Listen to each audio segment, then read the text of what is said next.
Donc voilà pour les épaules. Donc arrière d'épaule unilatérale à la poulie basse, donc en penchant le buste pour le mettre parallèle au sol. Bon, c'est parallèle, on ne le voit pas beaucoup parce que la caméra en fait était légèrement inclinée, mais on est assez parallèle.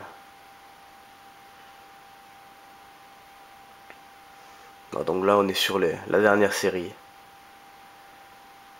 C'était des séries de 20 à l'origine.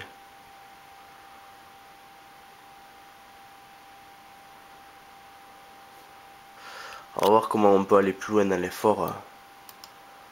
Donc on voit quand même bien qu'il y a une bonne contraction de l'épaule, on la garde toujours basse. On évite justement au début de série de tirer avec les trapèzes, mais on cherche vraiment cette contraction de l'épaule. En essayant bien de taper vers l'arrière étant ici, c'est cette petite boule là, et pas vers l'avant. Et petit à petit, lorsque le mouvement devient difficile, on va voir qu'on peut essayer d'aller plus loin en ayant un mouvement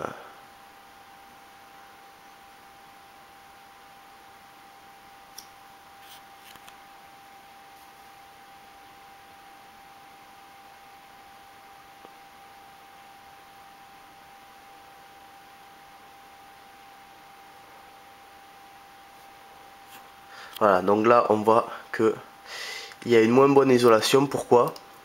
C'est parce que pour aller plus loin, on fait une sorte de... donc on va qualifier ça de mouvement de base.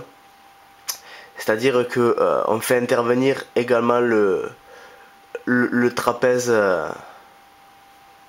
les trapèzes moyens à l'arrière. Le mouvement ressemble plus à une sorte de rowing comme ça sur le côté, en ayant un mouvement de coude et un mouvement d'épaule plus prononcé, avec les trapèzes qui tirent vers l'arrière pour aller chercher un peu plus loin pour l'arrière d'épaule, et surtout pour avoir un peu plus de force et continuer le mouvement dans l'effort. Donc c'est pas quelque chose à faire au début de série, mais à la fin, pour drainer quelques répétitions, on peut le faire. C'est pour ça qu'il y a ce mouvement de buste. Bon, on essaie vraiment d'aller chercher.